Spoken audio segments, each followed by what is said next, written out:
Ladies and gentlemen, boys and girls, children of all ages, welcome back. And good to see some comments right off the bat, which we will get to soon. But welcome, first off the bat, to episode 24 now of the Scottish Falcons show, flagship to the AFN International expansion. And if you don't know by now, as I say, we are the voice of all the fans here at AFN, so we're just flying the flag, bringing you the Saltire-inspired content. And keeping it Celtic, as our brother Floyd Donnelly would say. But before we get into any of the good stuff from the weekend, I'd like to introduce my co-host with the most, the original Scottish Falcon, Des Stevenson. And Des, big win at the weekend.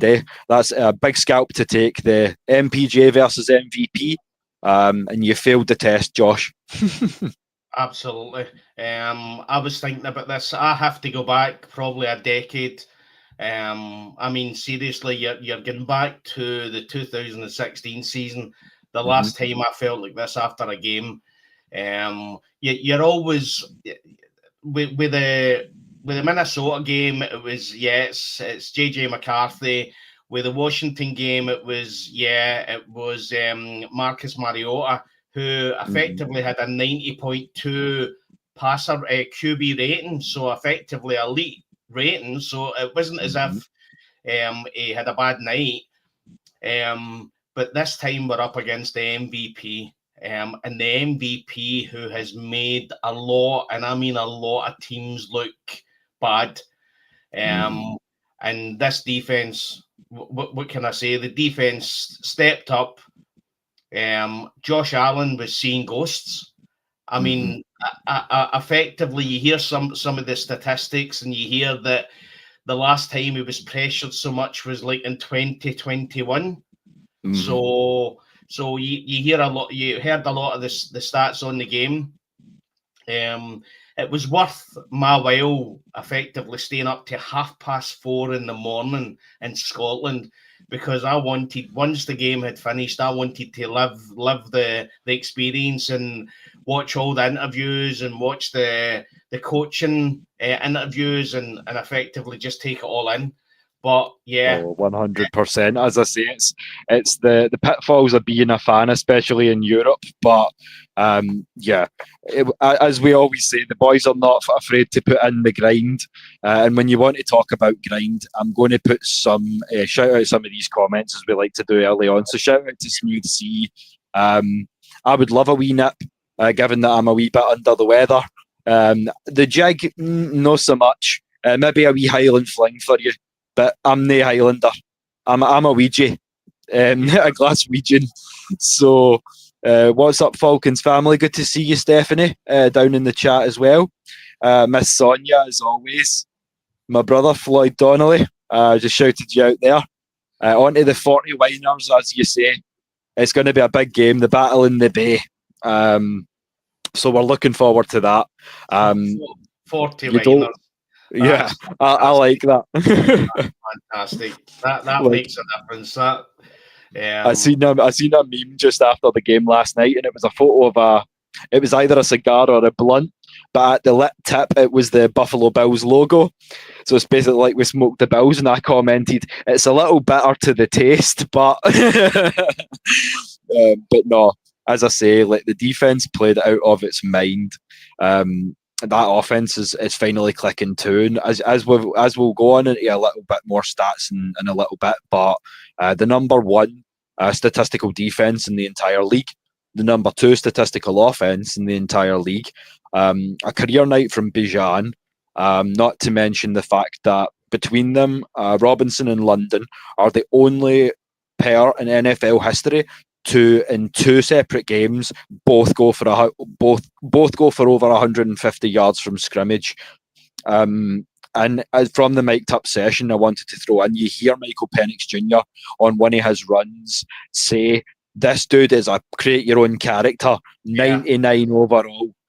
Game. He's literally saying, he says that Bijan, he's playing Madden. It literally, I mean, I think that was the run where he went round about five players, and the defense, the Buffalo Bills, who are classed as one of the best defense, they just didn't know how to deal with him. I had said, obviously, somebody had commented in our show last Saturday about preparing for Bijan Robinson, and my words were, the only way you can prepare for Bijan Robinson is having some extra mustard on your hot dogs, because there is no way to prepare for that man. I mean, just how good is this guy? Is he the best? Is he the best player in the NFL just now? Yeah, I would say so. You tell me. I would probably say that if you're looking at the quarterbacks, effectively Baker Mayfield, you could say is up there. He's doing really well, but as a game changer, Bijan Robinson is just he's just a different maker. I mean, when the first play happened and he fumbled the ball, I thought to myself, oh my God, this just isn't going to be our night. But as he says, he's got a lot of faith. He's got faith in God, and he wears that on his sleeve. And he says after his interview, he just said to God, God, just let me get through this next one. And 100%. That there was somebody looking down on him, because that was, I mean, record-breaking game for Bijan Robinson. And that's the thing that I'm getting excited about. We're actually starting to create history. You know what I mean? Yes, sir. And that's what I was going to say as well. Like, while we're on the subject of God, I do want to take a wee aside. For anyone that does know, there's a lot going on at the moment with the First Lady of AFN, Miss Maggie T. So Des and I just want to throw it out now that we're sending love across the Atlantic, and throwing our prayers up. So if you all can keep Maggie and the Thornton family in your prayers, she'll be back real soon. You know our sister's a trooper. But we just wanted to say that. But yeah, on the subject of Bijan, as Floyd says, and if you know the famous Vince McMahon meme when he's talking about Andre the Giant, there's not many players that I can talk about and say this, but I feel like when we get to episode 300 or 400, Des, and we are sitting here and we go, and somebody asks the question, how good was prime Bijan? And you just get that sniffle, and it's like, he was special. It's truly one of those moments, and I mean, that doesn't come around too often, does it? No, but again, the issue we had, we had somebody special in Julio. Julio Jones was a special player, but most of his years were wasted by terrible defense. We had good offense. Him and Matt Ryan were literally, they were phenomenal together. And it was wasted by average and incompetent defense. Terrible pass rush. You know, I mean, you look back, the last double digits player was in 2016, which was, I think, was Vic Beasley. You know what I mean? So effectively, Matt Ryan and Julio Jones never ever got the defense that they needed. And I remember saying before the season started, all we need is average, just an average defense. Well, Jeff Ulbrich has watched the show and thought, do you know what? I'll take average and I'll up to being the best defense in the NFL. The thing that I love as well is that he's bringing in players and he's using players that were brought in before he was here, like Rook Arororo. He's got the number one pressure rate in the NFL at 15.5%, and there's times where he's getting double teamed. You know what I mean? You look at Walker was phenomenal. Jalen Walker was phenomenal against the Bills. James Pierce Jr. was phenomenal against the Bills. Effectively, there was parts where James Cook was getting through, and effectively the run defense wasn't as good. But effectively, when you're coming up against the MVP and an offense that I think was top 2 before they come up against us, and we hold them to 14 points. That's historic numbers. That is literally a defensive coach saying, and this is what I've always been wanting our coaches to say, this is a defensive coach saying, I don't care who you've got over there. We've got these players and we're going to do what we want to do. And yous are going to have, there's nothing yous can do about it. 100%.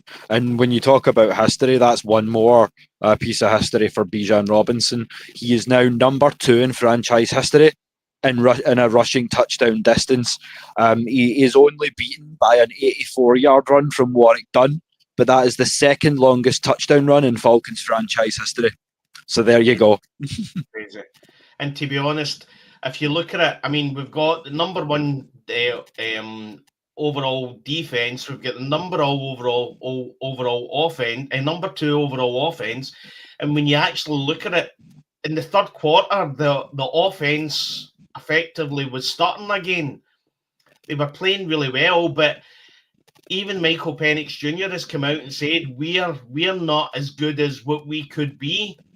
And you just think when they start to turn it on, I mean, yeah, you don't want to get too excited, but when you come, I mean, nobody in the right mind was telling anybody that the Falcons were going to beat the Bills. Nobody in the right mind was saying that. And historically, we've been let down so much with this roller coaster of being a Falcons fan. But we've then got the 49ers. And again, if we can go in to San Francisco and beat the 49ers, and we've effectively beat 2 of the main, the Minnesota Vikings, who were championship, NFC, wasn't it? NFC championship team? Yes, sir. The Buffalo Bills, who were AFC championship team, and the San Francisco 49ers, who effectively are going to the Super Bowl every couple of years. If we can beat every one of them, then effectively it's about time that we'd really start kind of thinking about what the old adage is, which is defense wins championships. Yes. 100%. And this is the thing, like, if you follow George Kittle on social media, he has been talking some smack, saying that he's ready for us. But what I would remind you, and I would co-reference the Pat McAfee show, he has acknowledged the Falcons defense. He says that we have a real problem for any opposing offense, because in his words, how many guys can you effectively double team before you run out of bodies? And they're still coming.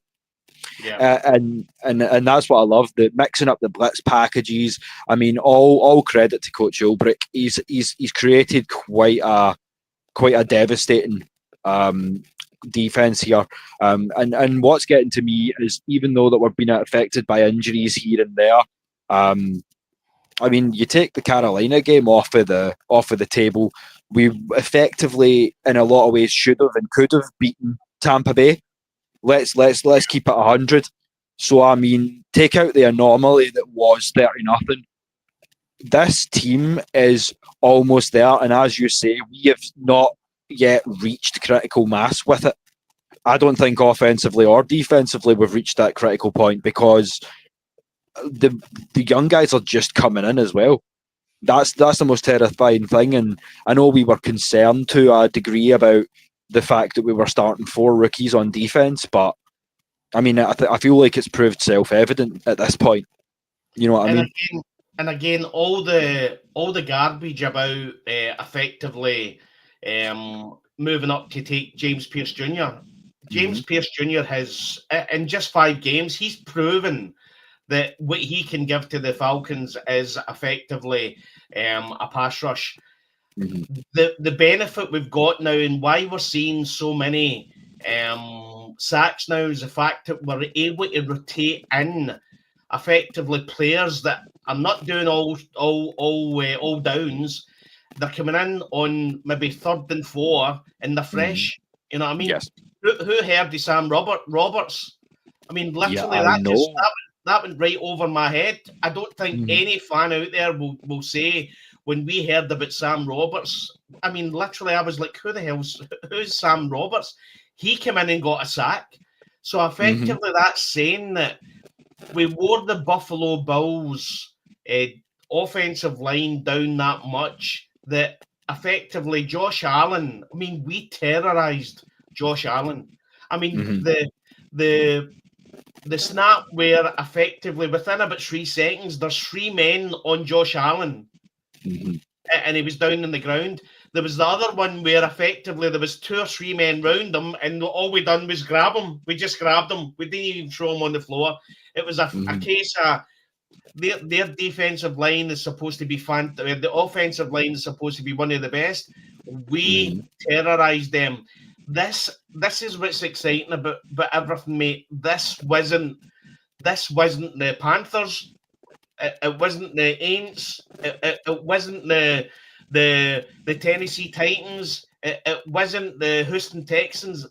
This was effectively, if you go back and look at who was tipping teams to win the Super Bowl this year, quite a few of them were saying the Buffalo Bills. This is the Buffalo Bills years. And they might do that, but we went in to that stadium, and again, first thing I seen was all the garbage about there was more Buffalo Bills fans in the stadium than Atlanta fans. But I'll tell you what, in the 4th quarter, you started hearing all the singing. We're ready for you. That's right. And again, bearing in mind, this is a fan base that effectively last seen the playoffs in 2017. You know what I mean? And they're showing up and they're supporting. And what I would say is the players went out there on Monday and they were phenomenal. I mean, I can't ever remember, and I say to you before the show starts, we need to enjoy these moments.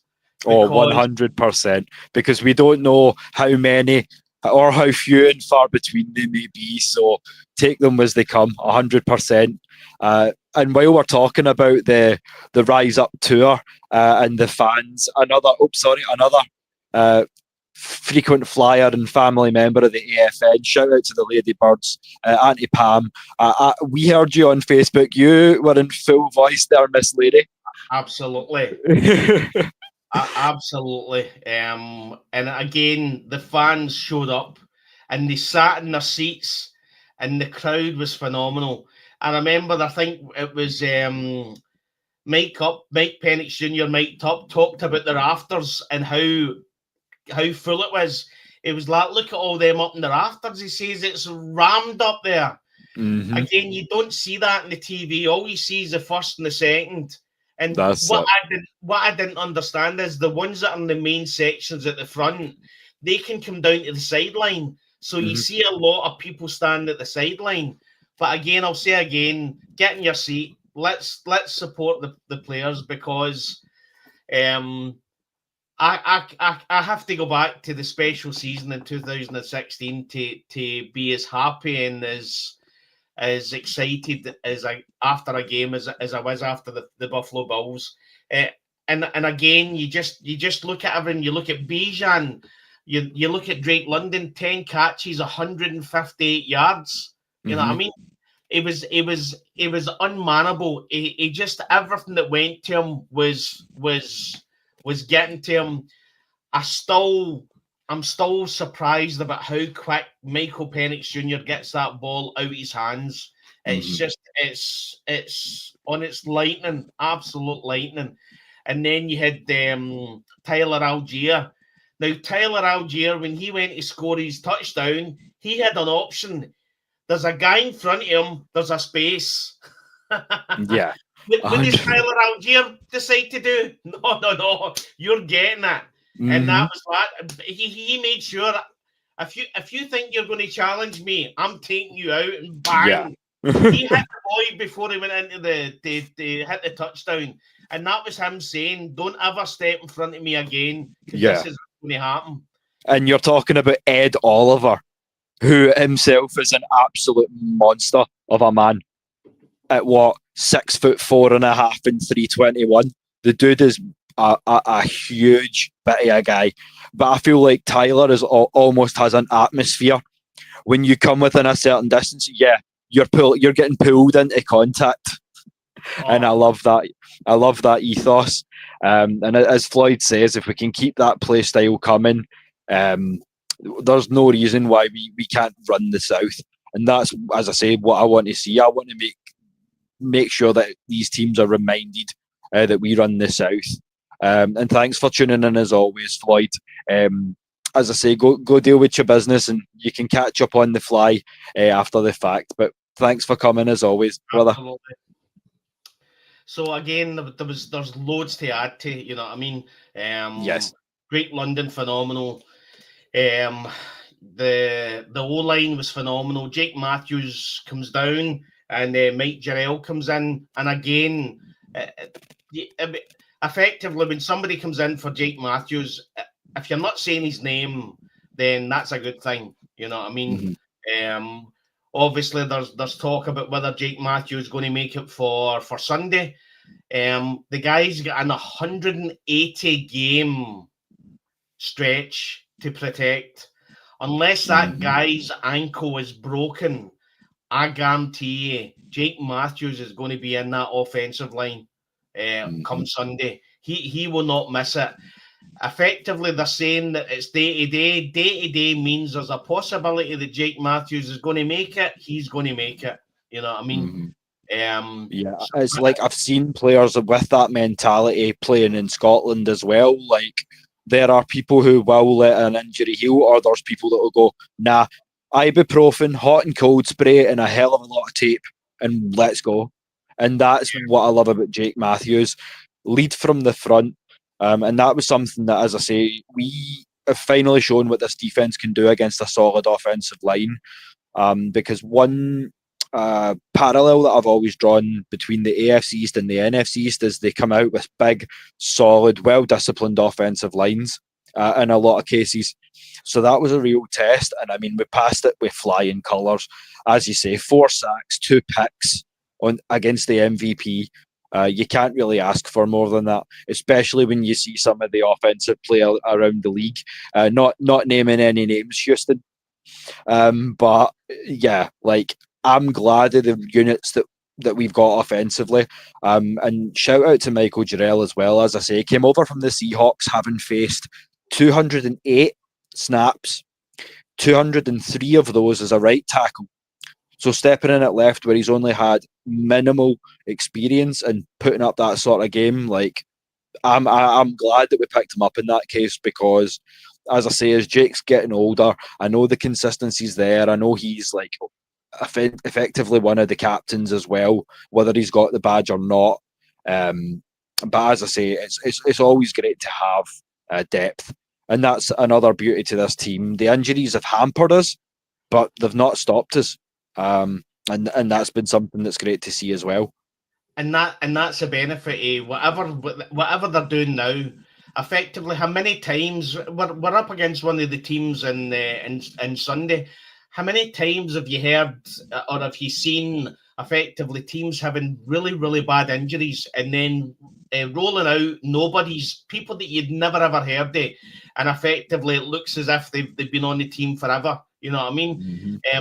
That's what we done on Monday. We effectively rolled out guys that I've seen loads of practice, but they haven't seen a lot of action, and they stepped up, and that's down to good coaching. That's down to good coaching, mate.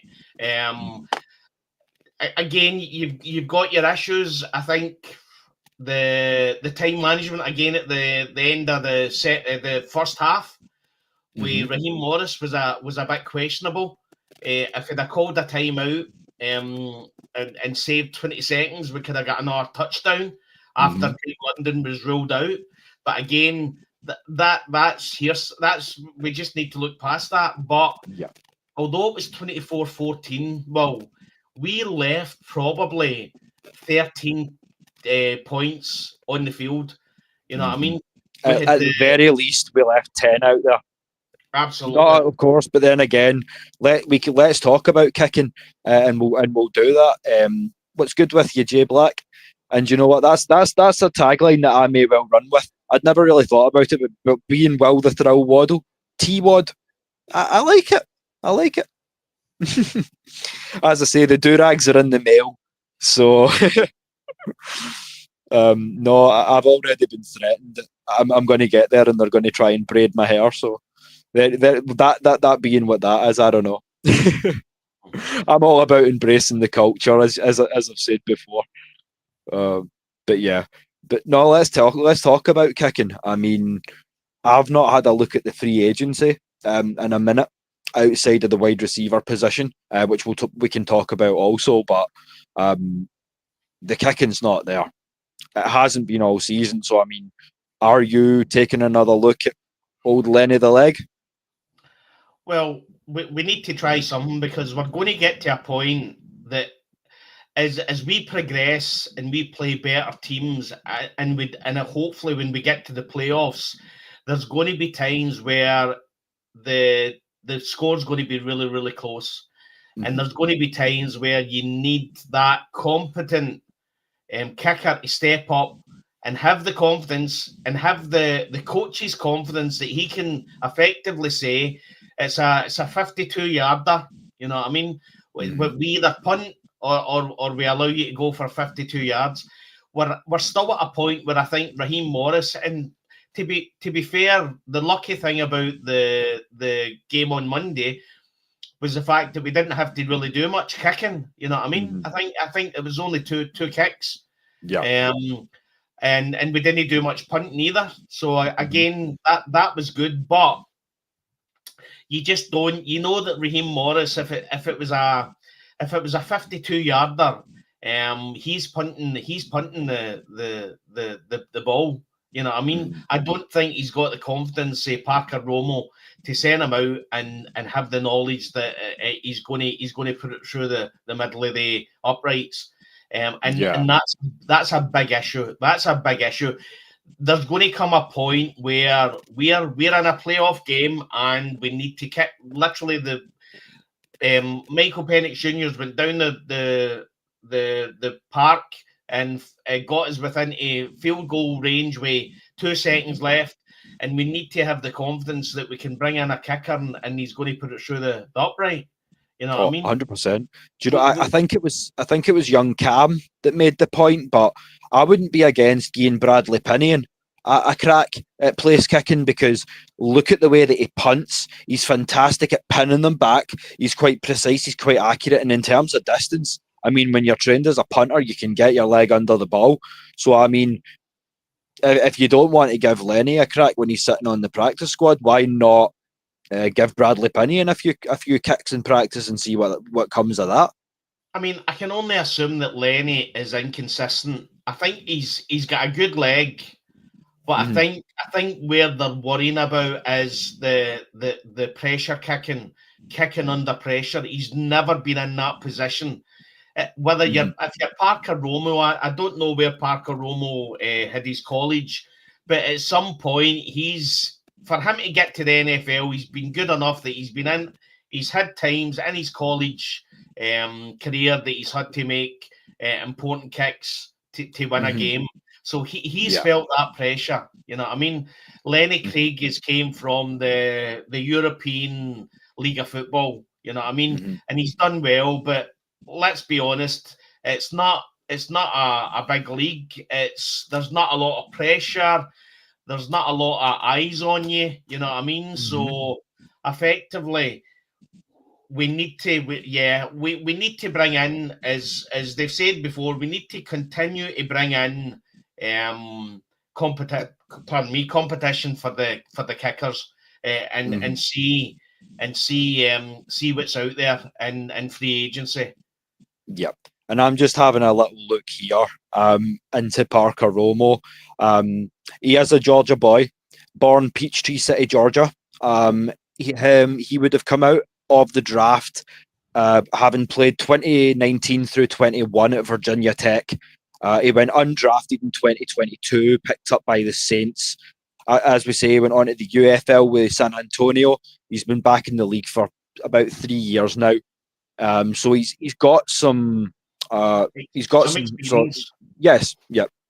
He's got some pedigree as well, or he wouldn't have made sort of 4 or 5 rosters. But yeah, we need to see more than we have been. For me, I'd agree with you 100% there, Des. I mean, the block kick, everybody's come out and said that wasn't hitting, that wasn't getting through the upright. He was going to miss that. Mm-hmm. You know, I mean, it was low, and again, that was 3 points, and that was important because that was at the time where effectively Buffalo started to come back at us, and that was at the time where we'd already had the Bijan fumble that came back for a flag, and we then missed the kick, and I'm saying to myself, when it comes to the Buffalo Bills, you just can't leave these points and on the field. They're going to come back, and they're going to make you pay. And there was a time again, the third quarter, where the offense started stuttering a bit, and the effectively the defense. I think the Buffalo Bills started to try and effectively come back at the offense, and it was starting to work. But again, every time the Bills got the ball back, the defense just nullified it, just absolutely nullified it. And there was times where you looked at Josh Allen, and Josh Allen looked as if he just didn't know what to do. Yeah, He was walking off that park, just shaking his head. He didn't have an answer for that defense. Yeah, I mean, you didn't have to be a lip reader to see. He came off at one point in the second quarter, and literally, I read his lips, and he looked at his coach. He looked at Coach McDermott. He looked at Khalil Shakir, and then he said, "Fuck, man." Aye. You get those days where you're just like, nah, this isn't happening today. And all credit to Buffalo. You've got a good team. You've got a hell of a good team. You weren't good enough on on Monday rather. But even when McDermott, the coach, came out in his post game interview, I mean, he didn't have answers. He just looked stunned. And when you see the statistics, I think it was 54 or 55% blitz that we were doing on Josh Allen. Now, Josh Allen, before that game, was number 1 in passer rating against the blitz. And effectively, Jeff Ulbrich and the rest of the coaching staff have looked at the games and effectively said, we can see weaknesses, and we know where we can take advantage of that. And that, I mean, it was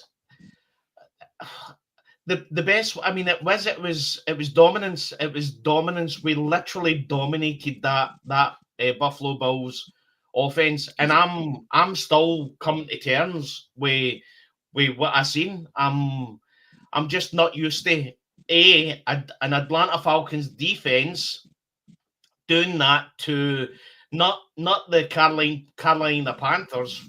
Well, forget about that, but or the Houston Texans or the Jacksonville Jaguars. This was effectively a lot of the mainstream media, sports media's pick for Super Bowl champions this year. And we went out there, and this defense dominated them. And again, you need to just put your hands up and say, Jeff Ulbrich, I mean, at some point this year, can you just chill out a wee bit? Because I would love to have you next year. I'm telling you now, there's already one coach away, and I'll tell you, they'll be looking at what Jeff Ulbrich. I mean, Jeff Ulbrich came in. It wasn't as if Atlanta had an average defense. Atlanta had statistically one of the worst defenses last year in the NFL. And he's come in and brought in 4 rookies. And with they 4 rookies and all the obviously brought in Floyd, what's his second name? Floyd. Leonard Floyd. So we brought in a couple of the agents, and he's turned this defense into the number 1 defense in the NFL in 5 games. And speaking about that defense and some of the worries that we'd had, I've just got a break in here as well. So shout out to another one of the AFN family. You guys will know him as the nose tackle, Big Ant. So this is courtesy of Terran Wack, and it says that the Falcons have now designated safety Jordan Fuller to return from IR, where he was placed there in week 2. He was a full participant in practice today. So that's going to give us another option in terms of defensive back as well. If Xavier Watts is still struggling, if Billy Bowman's still struggling. It would be good to hear some non-Storm Norton as well. Yeah, it has been a minute on that. And I mean, he would essentially be that backup left tackle, wouldn't he? Yeah, it would be, yeah. So, but I honestly don't see Jake Matthews not playing this week, you know what I mean? Yeah. But, I mean, yeah, it's, as I say, when we spoke last Saturday, I kind of just assumed that it was going to be, we were going to play well, but we're going to lose. I mean, against Buffalo Bills. But, I mean, this defense is just, it's beautiful to watch. I mean, and again, it's rotational. So it's different guys all the time. And Jeff Ulbrich has got, I mean, these guys are running through walls for this man. Yeah, you know 100%. And shout out to Roadmaster. Thank you for joining us. And I think that statement was poorly timed, because that kind of didn't go too well for you guys, did it? But then again, as I said earlier in the show, shout out to Buffalo. I mean, you guys have got a solid team. So I am not against playing you boys again in February. I'll throw it out there now. If we see y'all down the road, I think it's going to be fun. Well, let's hope when they go to San Francisco on Sunday, they book the hotel for February. Let's do it. I mean, mate, what I would say is that effectively, it's not the first time we've had effectively a rookie quarterback with a team that's got a dominant defense take the team to the Super Bowl and win the Super Bowl. You know what I mean?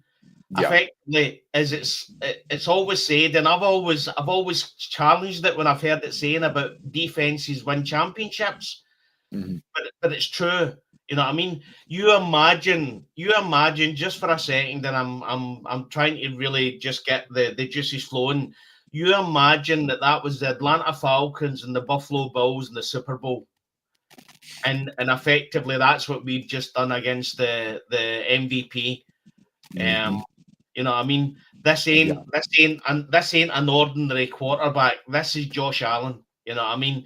And effectively, when you look at the defense and you look at how young the defense is as well, you think to yourself, these players are just going to get better and better and better. And it's, I mean, when you look at that draft now, that it statistically must be the best draft that the Atlanta Falcons have ever had in the history of the franchise. In just a short span of 5 games, you can see, obviously, Billy Bowman wasn't playing on Monday.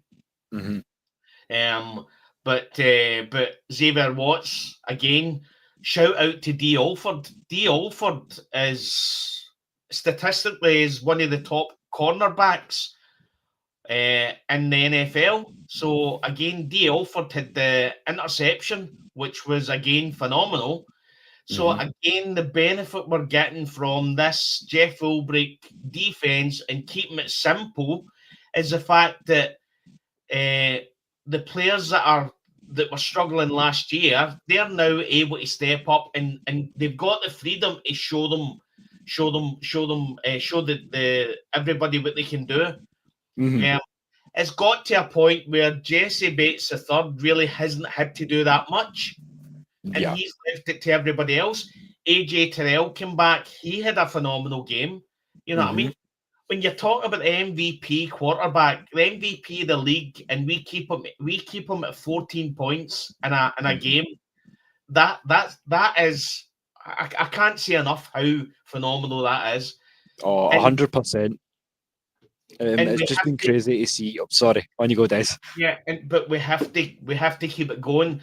I remember seeing an interview with Bijan Robinson, and he said, "This can't be enough for us. This is we can't be in a position where we done that against the Minnesota Vikings, where we thought we'd won the Super Bowl after beating them, and then went in against the Panthers and effectively laid an egg. You know what I mean?" It's one thing we don't want to see. I agree. We need consistency, not complacency. And then that's going to be, especially if we can stay healthy down the stretch. Because as I say, that was one thing that's been bugging me, and I've made no secret of that going into the season, was the fact that our bye is been and gone now, and we've got to run the gauntlet. As I say, we've still got 4 divisional games left to play. We'll delete the anomaly that was the Carolina game, because I feel like the way we felt after Carolina is how Buffalo feels now. 100%. Like I don't feel like. I feel like we switched off against Carolina because, as you say, we beat Minnesota and we went, nah, we're a contender, and we almost coasted. There was no excuse for it. So I'm not going to make one.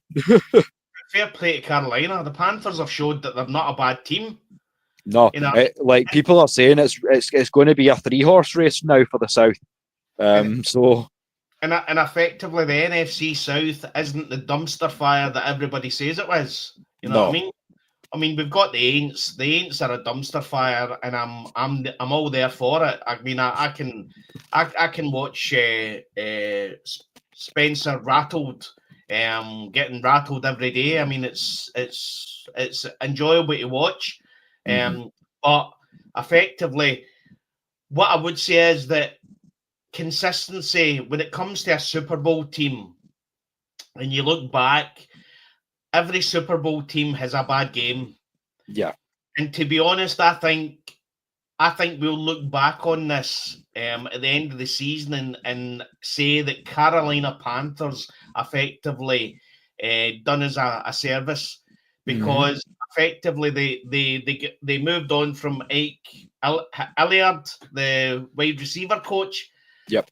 They then brought Zach Robinson down to the field and have him on the sideline. So again, if that hadn't all happened, we maybe not be here. You know what I mean? And that's another thing to talk about as well, because the rumours around Ray McLeod at the moment are quite strange as well. I don't know if it's true, but I seen a rumour that effectively he was really unhappy when the wide receiver coach was sacked and made it known. And that's why, because effectively Raheem Morris came out and said, because it looked so strange on Monday, because we were down Darnell Mooney, so for him to then effectively leave Ray McLeod and have him as an inactive, there was questions asked why. I mean, I remember seeing it and thinking, why is he went without Ray McLeod? It just didn't make any sense. Obviously, Darnell Drake London stepped up and had a night. You know what I mean? But you then hear that effectively Raheem Morris has come out and said it was a coaching decision that Ray McLeod was inactive, and I'm hearing today that seemingly he's not at practice and he's not practicing either. So yeah. I had read that, so it does make me speculate, and we'll get into it in a bit more detail as to kind of what the future looks like for wide receiver. And I do want to propose one thing, although I think it's purely hypothetical, but I will shout out another first-time commenter, and we've discussed this before, Des. I mean, is Carolina the result in not giving your starters, at least a handful of reps during the preseason process? And as I say, we've spoken about this on a few things. As I say, we're quite diplomatic on that sort of scale. We can see it from both sides. Yeah, Yeah, the biggest thing is the buy, having such an early buy. You know what I mean? Effectively, as of Monday, we're going to have to play every week now, and the problem we've got as well is that we're going from a Monday night to a Sunday night, so effectively we've got a day less. You know what I mean? Yep. That's how I think today was the first day of practice again for being back. Yeah. But again, it's all about just keep doing what we're doing against the Buffalo Bills. I would say if it's I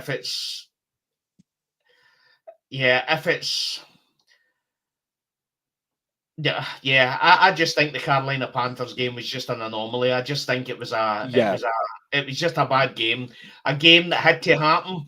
At one point, and historically, I think 2015, we were the one against the 15-1 when Carolina Panthers were effectively had won all their games, and we went in and we beat them. So yeah, I mean, there's a lot that can be said about some of the performances that have happened in Carolina. That's not one that I will focus on, but we'll take it on the chin, Roadmaster. Your Bills lost, but we'll take this one on the chin because I'll be 100%. As I say, I don't change my tune to fit the drummer, so to speak.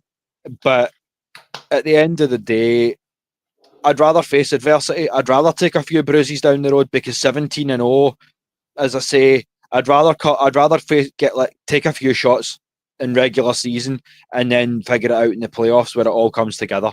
It's where those losses are, and as you say, you can definitely take lessons, and we have done because we've went from that to then going 2-0. We're away to beat San Fran. We've just knocked off the MVP. So I mean, it's when you eat those shots. You know what I'm saying?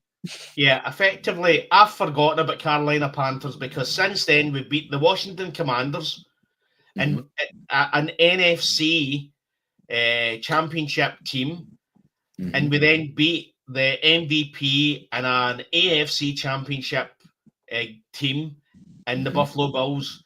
And statistically, in the last two games on prime time, we've had 10 sacks, 17 quarterback hits, 13 passes defended, 2 forced fumbles, and 4 interceptions. So that's what I'm focusing on, Roadmaster. I'm forgetting about the Carolina Panthers game. I'm focusing on San Francisco 49ers on Sunday.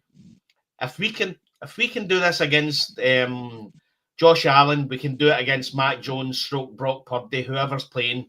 The San Francisco 49ers are really heavily injury. A lot of injuries going on. So effectively, if we go out there, and again, everybody said it before the season starts, if you're playing the Minnesota Vikings, the Buffalo Bills, and the San Francisco 49ers, effectively, if you can go 1-2, you're doing well. We went 2-0. So even if we lay an egg against the San Francisco 49ers, which I don't want them to do, we're 2-1. Yeah. You know what I mean? And what I would say as well is this game seems to, for a lot of people, have some serious ramifications as it pertains to our playoff likelihood.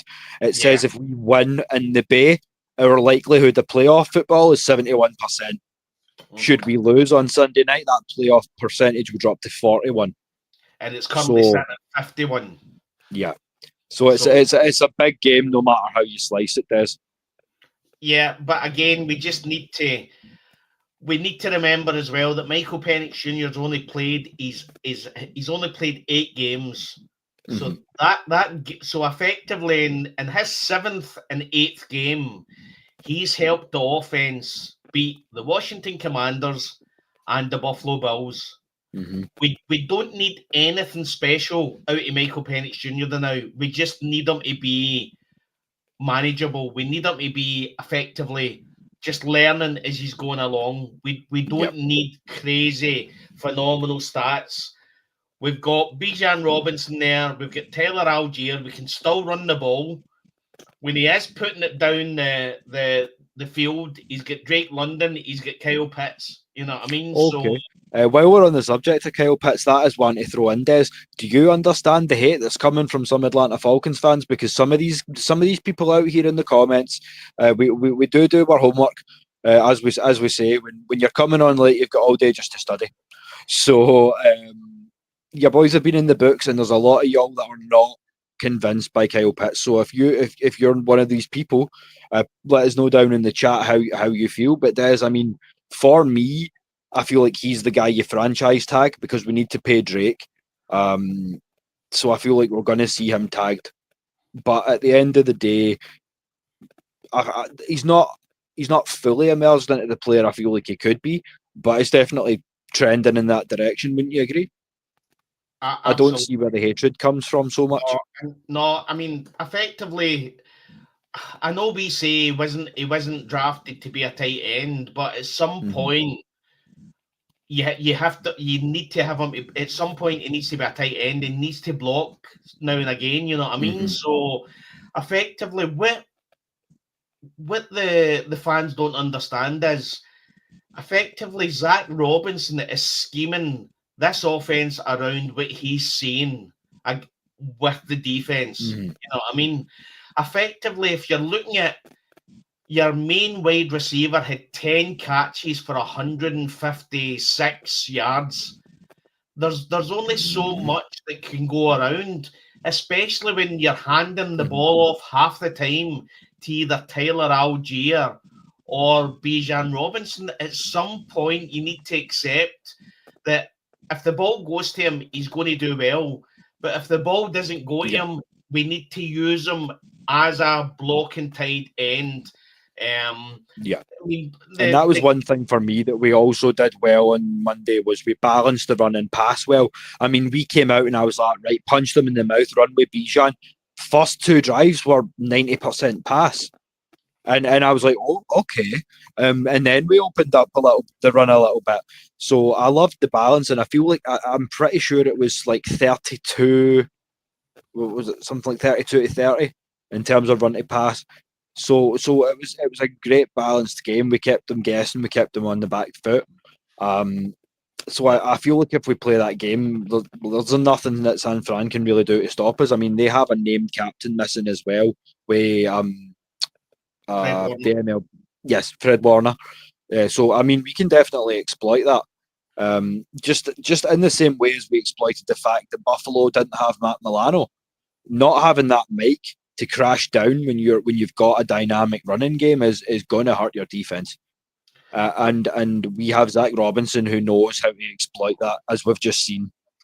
And again, the offense is it's still got a long way to go. The fact that we're number 2 overall in offense in the NFL is a shocker for me, because I don't think, and Michael Penix Jr.'s already come out and say that, I don't think I would say they're at 70% at the moment. There's still another at least 30% to go. And when that happens, what I would say is that looking back on the last couple of games, I can see what Zach Robinson is doing. He's doing a lot of pistol. He's got the formation a lot in pistol. But I think what he's trying to do is he's trying to work, and I think he's trying to do a lot of the calls for the playoffs. I think he wants to effectively. I think he knows that he's got a good enough offense and defense to get us to the playoffs, and he's trying to be as vanilla as possible with what he's showing the other coaches, so that when he gets into the playoffs, he can then bring out the big guns. That's what I feel a lot of the time. But he seems to have, and again, this is on Raheem Morris as well, they seem to have a more balanced offense. The fact that 81-yard touchdown run from Bijan was down to the fact that Casey Washington actually blocked one of the guys to allow Bijan to get around that guy. So Casey Washington, a wide receiver, is effectively blocking players. So this is, and what I would say is, see statistically, if you look at all the main player statistics, you don't, apart from some of the defenders, you don't see a lot of the Atlanta Falcons players up there in the top 10. It's down to the fact that this is effectively really is a team game. Yeah. Raheem Morris is saying to these guys, we believe in you. We think you've got a special team. We think it's a special team and we think you can go all the way. Mhm. And Jeff Ulbricht's saying to these young players, you know what I mean? You had a disaster of a defensive coordinator last year. You lived through that. Let Mhm. me show you how it could be. Yeah. And all these players are looking at he's wanting to do and thinking, my God, this is I always say it's a goat man anomaly. Effectively, you bring the goat man into a team that's crap, all of a sudden they play better. They're looking at Michael Penix Jr., they're looking at what Jeff Ulbricht's want to do with this defense, and they're all saying, my God, I'm not wanting to be the guy that's going to let somebody down. I need to step my game up because what this guy is bringing to the defense is revolutionary. It's phenomenal. And they're buying into it. After it's only 5 games, but what I would say is this is what 2016 felt like. 2016 effectively just started. And at the start, the first couple of games, you were going, can we keep this offense going? Can the offense be as good as this for the full year? We're asking that with the defense as well. It's a case of, can this defense continue to be as good as this? And you look at how young these players are and how effectively some of these players, Rukaroro, I think he's only his second or third year. You know what I mean? And you think to yourself that effectively young players, they can only get better in this scheme as they're learning it, as they're going along. And that's 100%. The one, I agree. It definitely is exciting, and as Ron says, there is one caveat to that. Although, look at where those again, as I say, it's where you eat those shots. If you want to break it down in terms of boxing or MMA terminology, we're probably in the second round, or if you're talking boxing, maybe the 4th or 5th round of the fight. We've eaten some tough jabs and a couple of body shots along the way, but we're still strong. We can come back, and there's a hell of a lot of fighting still to do, as I say. So I feel like the best thing that we can do is put the division out of our mind right now and focus on San Fran, because that's not a bad team out west that we are going to play on Sunday. Take also into account the fact that you've only got the 6-day window instead of the normal 7. So as Des says, you compress that time, even by a day. It can affect just how ready and charged up the team would be. But as I say, both teams banged up, so I think we can pull off the win, Des. I think I don't know. I'm not going to lie and say it's going to be easy, but listen, it's all about consistency. That's how when people are talking about Carolina Panthers are effectively playing at 110% for them to become 3-3. At some point, they're going to struggle at some point, and they're going to start. They'll lose a couple of games. So, but what I would say is, if the Carolina Panthers go effectively 7-10, that's a win for them this year. That definitely is a win for them this year.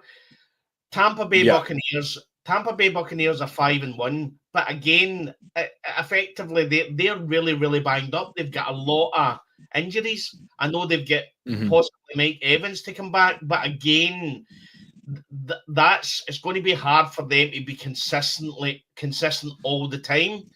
So all we need to do is, we've lost 2 division games, but we've got 4 division games left. You know what I mean? Yeah. But it's all about just keep winning each game as we go.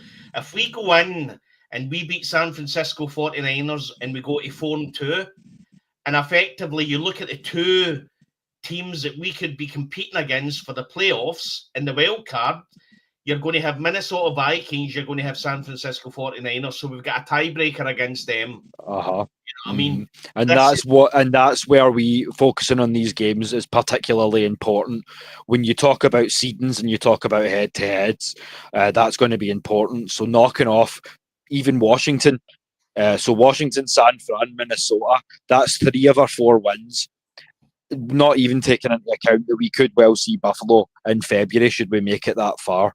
So yeah, we've lost 2 divisional games, as you say, but I feel like it's a bit early to make it a cause for concern, especially given the rate of progression that we've seen and the flip in terms of mentality and in terms of just how much you're giving it from the Carolina game into the Washington and now the Buffalo game as well. So as I say, if we can be consistent and carry that on, Des, that would be sort of the ideal situation for me. But that's yeah, what we as I say, we need to get away from this roller coaster ride that has been the Atlanta Falcons team. You know what I mean? You're listening to some people on X and on some podcasts effectively still question, after beating the Buffalo Bills, we're still questioning how it's going to go against the San Francisco 49ers because we effectively we don't know how consistent this team can be. But if you're looking at what they've done against the Buffalo Bills, if I'm looking at the 2 games together and saying the Buffalo Bills and the San Francisco 49ers, what is going to be the hardest game to win? You're saying the Buffalo Bills. Absolutely the Buffalo Bills.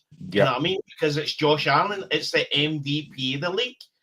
So if we can beat the Buffalo Bills, there's no reason why we can't beat the San Francisco 49ers, especially with the fact that they've got Fred Warner out. They've got Nick Bosa is out as well. You know what I mean? All we need is again, effectively, the most important thing against the San Francisco 49ers is to keep try and shut down Christian McCaffrey. Yeah, that's it. Because effectively, wide receiver wise, I think they're down a few decent wide receivers. So effectively, they're going to try and put a lot of their, as we're going to do with Bijan Robinson, they're going to put a lot of the ball in Christian McCaffrey's hands. And one thing that you can throw into the mix when you talk about CMC is the fact that he and Bijan were doing a lot of work together. So he knows that running style maybe a little bit more. So Bijan can go like, nah, come here. What he's doing here is XYZ. I know because I've watched him do it and like when we were working. So we have a little X factor there because obviously those guys are good with each other and have done a little bit of work off the side as well. I mean, what I would say is, when you look at the division, we need to forget the Tampa Bay Buccaneers. Tampa Bay Buccaneers are 5-1. We need to stop watching them. No interest in what they do. We need to do our own thing. I don't think this is going to be the year. I think this is going to be the year where there's going to be 2 teams from the NFC South that make the playoffs. I agree with that. Because I think Tampa's looking real nice right now. They're playing some really good football. All credit to them. So it could well be just who's going 1, who's going 2. But I mean, looking around the NFC, I don't think there's another division where they can rack a second place up that's as good as the 1-2 we would send from the South. Just off the top of my head. But if you look at the NFC as well, you know what I mean? The San Francisco 49ers are injury ravaged. The Tampa Bay Buccaneers are injury ravaged. The Eagles look out of sorts. You know what I mean? We beat the Minnesota Vikings. So effectively you know what I mean? Seems to be a little change in the guard. I don't want to go too far, but you can see something in there, you know what I mean? Well, as I said before, defense wins championships, mate. And if this is the way our defense looks, all we need it's effectively when 180. All we need is the offense to be average. And if the offense can be average, then we effectively can get to the playoffs. That's what we've been saying, kind of going into the game. And obviously, to echo what Ron's saying as well, looking into the next 3 games, 49ers, then the Patriots, and then the Colts in Germany, of course. So all 3 of those are caliber teams. So it's going to be interesting to see if we can win 1 or 2 or even 3 of those But I mean, look at what we've just done to Buffalo. So I feel like if we can get the win in San Fran and get the ball rolling, I don't fear a lot of what New England brings, but I will be looking forward to that game in Germany. That's going to be a big one. So I feel like the next 3 to 4 weeks, there's no point, and we don't have a division game in the next 3 or 4 weeks. So I feel like there's no really much point to go back to your point earlier, Ron, of focusing on it. I feel like if you say, and as we agree, and I'm sure you agree looking at the names there too, 49ers, Patriots, Colts is a decent sized ask, Des. So I mean, if we can come out of that 3-0, then we're really looking at this is a playoff caliber, possibly a Super Bowl winner that we've got here, don't you think?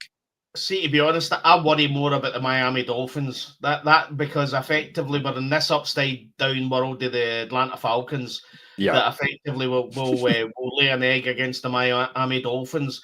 I mean, after 5 games, I mean it looks phenomenal. We beat the Minnesota Vikings and we beat the Buffalo Bills. You know what I mean? One thing I will throw into the mix, though, you mentioned Miami. I'm going to say this is purely hypothetical, but I've seen some people teasing a trade for Jalen Waddle.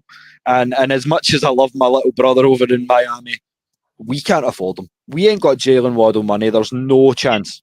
Yeah, 26 million guaranteed next year, mate. It's just not happening. See, to be honest, see if you're looking at wide receivers, I would look at somebody like Traylon Burks. See the number one former Titan. Yeah. Titan, you know what I mean? Bring him in. Yeah.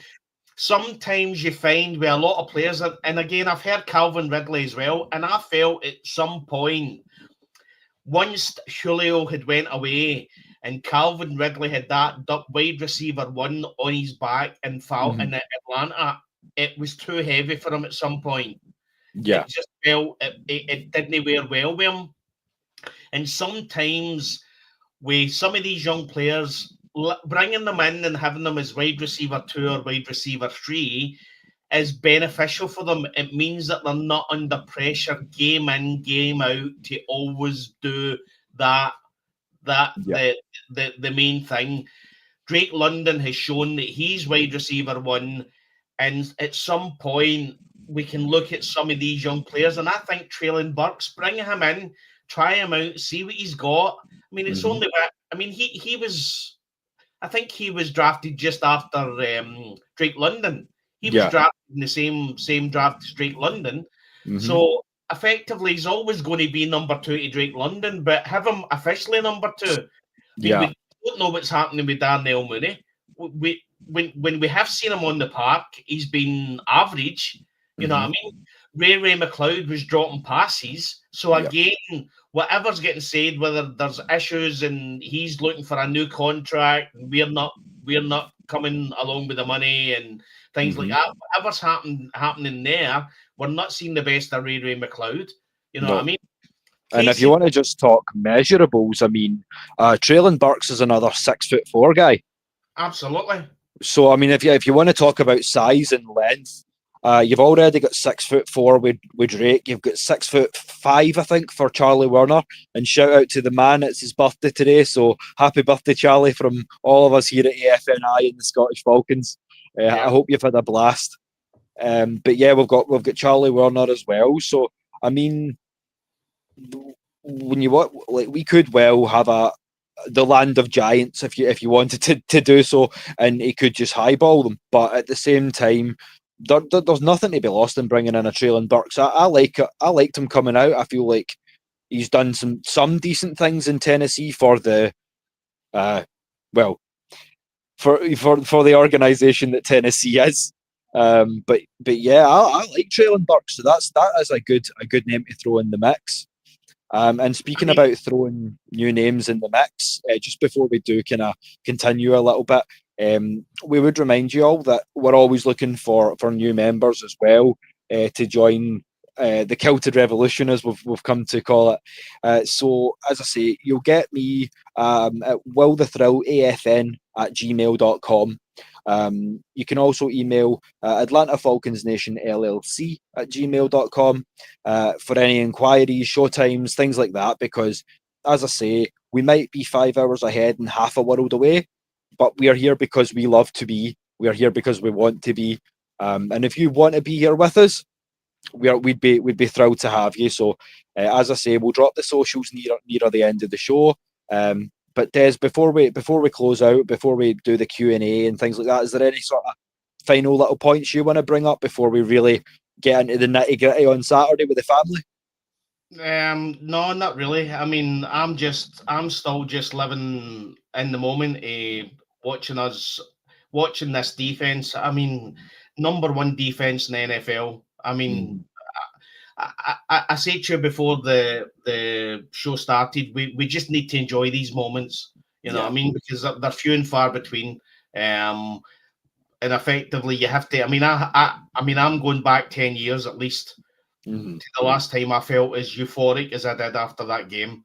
I mean, I sat up to, I think the game's finished about 3:30 our time in the morning. I sat up for another hour, just literally enjoying all the afters, watching all the interviews, and I mean, it was, but you can't rest on your laurels. You know what I mean? No, that's it. We will enjoy it. We will bask in the atmosphere, the afterglow, if you will. But once that dies down a little bit, and there is only the 6-day turnaround, so yeah, we'll enjoy it for the next few days. We'll put our feet up. We'll talk some swag, certainly. But as I say, like, you guys love to hear how passionate we are, and you keep showing your love and support in the comments. So I don't know how better to eloquate this, but for a Scotsman, a lot of people would look at you and go, "Why in the fuck are you watching?" Well, as a lot of people, naysayers in Scotland would call it, rugby with pads,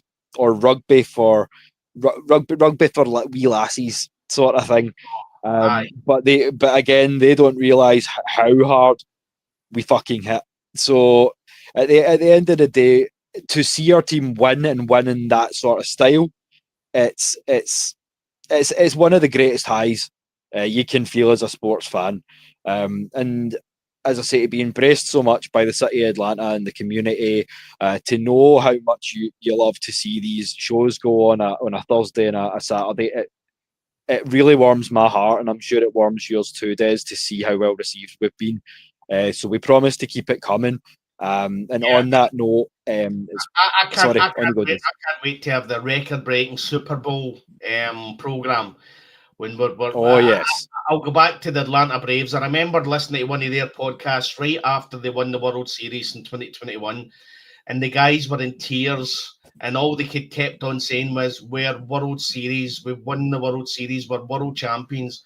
And I mean, just the thought of that. I mean, I'd cut an arm off just to see that.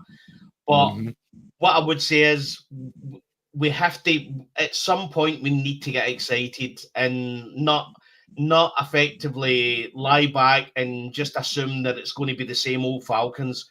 You know what I mean? We need to just assume that what we've seen for the defense against the Buffalo Bills is the defense we're going to see all season. And we just need to accept that Michael Penix Jr. has only played his 8th game, and effectively he's not losing as the game. You know what I mean? Which is what you want from effectively a rookie quarterback. Just enjoy the moment and just hope that effectively it's the same as what we've seen against the Buffalo Bills, against the San Francisco 49ers. But 100%. As Ron says, the last as Ron says, the last draft was what we needed. It's a new era in Atlanta, and the Scottish Falcons are here for it. As I say, we hope you'll join us for the ride. It's been so amazing to see, as I say, around 30 of you tonight tuning in. Your comments, as I say, keep us going, keep the flow just of the show so good, giving us the chance to do what we love to do, and a special wee appearance from Pixie to say hello to everyone. And what I would say, well, is at no point, no matter how bad this team plays, we ain't quitting the podcast like some Carolina Panthers podcasts. That's it. We ain't quitting on this team. We'll never quit on this team. No. And as we've said before, we will give you the real facts, the real tea, the real spill And on that note, as I say, I've also got the solo short form content where I'm going to be going into the whole NFL, a little bit of college football, a little bit of wrestling. So stay tuned for that. We're going to get up and running very, very soon. So if you don't follow my solo channel, just on the YouTube, search Will the Thrill Waddle. You'll get at me because I'll be starting soon with the real spill with Will the Thrill. So keep your eyes peeled for that as well. As I say, I just want to get on here and talk sports. It's what I love to do, and it's what you guys come here to see. So before we do close up, as I say, we do have a wee sort of Q&A section. So if anyone has any last minute questions, then we're happy to field them. As I say, before we close out for the night. So if anyone's got anything, then now's the time. And what I would say as well is, again, the main sports media was shouting about how we shouldn't have went up in the draft for James Pearce Jr. By God, that looks an amazing decision now. You know what I mean? And we effectively got Xavier Watts from the